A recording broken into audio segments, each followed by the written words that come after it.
In this video, I'll be going over 5 bad habits and how to fix them, and 5 good habits you need to learn if you want to get better at Siege. This first good habit is learning when to get aggressive. If you're a minute into a round and you realize you're down the person and your whole team is back on site already, you need to start getting active or you're going to lose. Most people will play more passive as the round falls apart because they don't want to get blamed for losing. But if you're already going to lose, you can't really make anything worse. Basically, I'm saying you should stop sitting back on rounds that you're already losing. The worse off a round is going, the more willing you should be to get aggressive and try to turn things around. It's not always this straightforward, but usually the team with the most people alive and the most space taken on the map is going to win the round. This first bad habit is the one I see the most when coaching players, and that's holding common angles. Siege is 10 years old, and standing still in a doorway that's been in the game since it came out is usually a bad idea, no matter how small the angle is.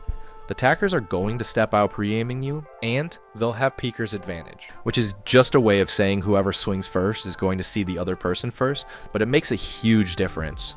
Instead of standing on the edge of the doorway like this, try and wait just around the corner. That way when you hear a person coming or your teammate calls them out, you can step out and now you have peeker's advantage. Don't get me wrong, there's definitely times where it's better to just hold the angle, but most of the time, playing tucked into the corner is your best option. You can make this even stronger by backing away from the wall. No one wants to hear me explain angles and geography, but basically the closer you are to a wall, the more of you your enemy will see as you start to swing, so just back up a little next time. This next good habit is pieing doors or taking a slice of a door or an angle. It's easily enough to carry you up multiple ranks if it's something you aren't doing yet. Essentially, you're placing your crosshair exactly where you think someone will be and then swinging. If they aren't where you thought they'd be, you move your crosshair to where you think they'll be next, like this, and then step out a little bit further. When I was first working on this, I found it really helpful to try and picture what's behind the wall I'm looking at just before I swing. So if I'm about to swing this hallway and I know there's a door frame on the other end of this wall, I try and aim at the door frame through the wall and then step out. This is also really strong if you don't have any info and you can't drone, because this way you're only fighting one small angle at a time instead of stepping out and fighting 6 or 7 at once. Another bad habit people need to work on even in champ is saying on ping. This is so easy to fix and you don't need to learn callouts to do it. If you turn on these 2 settings, then whatever room you're standing in and the name of the room your ping is in will appear next to your compass. So the next time you're about to say over there, just stop and read off the correct callout instead. This next good habit is something you probably have seen people do, but you don't necessarily realize how important it is. And that's breaking the glass on windows. The glass behind barricaded windows blocks audio. If you break the glass without damaging the barricade like this, you can hear people rappelling way easier.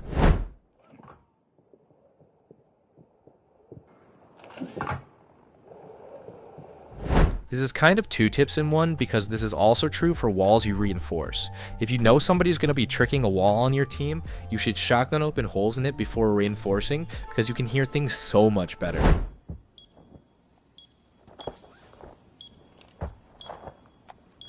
Your drones are the most valuable piece of utility you have on attack, which is why you need to stop wasting them. Driving straight into sight during the prep phase and spotting the bomb is never a good idea, and neither is hard pinging enemies before the round starts. Instead, when you figure out what site defenders are playing, you just find a good spot near where you're going to enter the building and set up your drone there.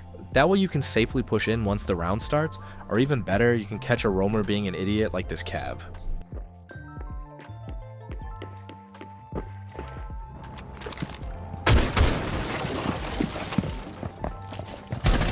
Sticking with drones for this next good habit to work on, you should only be droning one room or space at a time. The information you get from droning is barely usable for longer than it takes to get off the drone and walk into the room, but I still see a ton of people drone a quarter of the map at once, not realizing that while they were, a defender already moved up to the first room and is just waiting for them to walk in. What you need to start doing instead is droning one room at a time and moving from door to door as you go, like this. It's really important that you always drone past the entrance of the next room too, just in case someone is waiting around the corner for you. Otherwise, when you hop off your drone, they'll hear it and swing you. When you've finished droning each individual room, you want to make sure that you tuck yourself away right next to the door. This way you're safe, but you also have the option to swing if you see something on the cam right away. An even better option for people with reliable teammates is to drone each other in. Technically, you should always be droned in by a teammate instead of droning for yourself.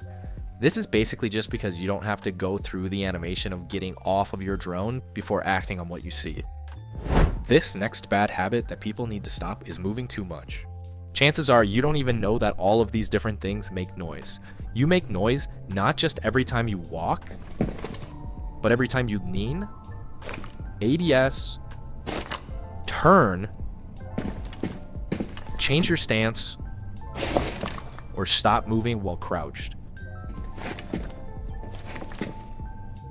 You should be keeping this in mind whenever you think someone doesn't know where you are or that a drone didn't see you. If you made it this far, I'm positive you realize too that this channel can help you get better at Siege, so like this video and subscribe to keep my videos in your feed. The next crazy strong habit that anyone can build is getting on cams at the start of the round. If you're on defense and you get on cams right as the round starts, you can see where attackers are pushing from by looking at what cameras they shoot. If you're on attack, you can hop on your drone and make sure no one is creeping up to where you plan on coming inside the building. Basically, this is a really easy way to decide where and how to play, and it takes zero effort. Finishing off, we actually have another good habit anyone can build, because I know I said the video would be 5 bad things and 5 good things, but I try to be as positive as possible. So this final habit is learning the different types of footsteps. The floors in nearby rooms almost always are made of different materials and make different sounds, like this one's carpet and is next to a room that's made of wood. If you know that and you're sitting nearby, you can hear the exact moment your enemy moves from one room to the other and time your swings off of it. The next time you're running to one of your usual spots, pay attention to the different sounds, because it could be the difference between you getting a kill or not in that round. Thanks so much for watching. I hope you liked the video, and if you didn't, go ahead and leave a comment down below letting me know what you'd like to see different in the future, and I'll try to make it happen.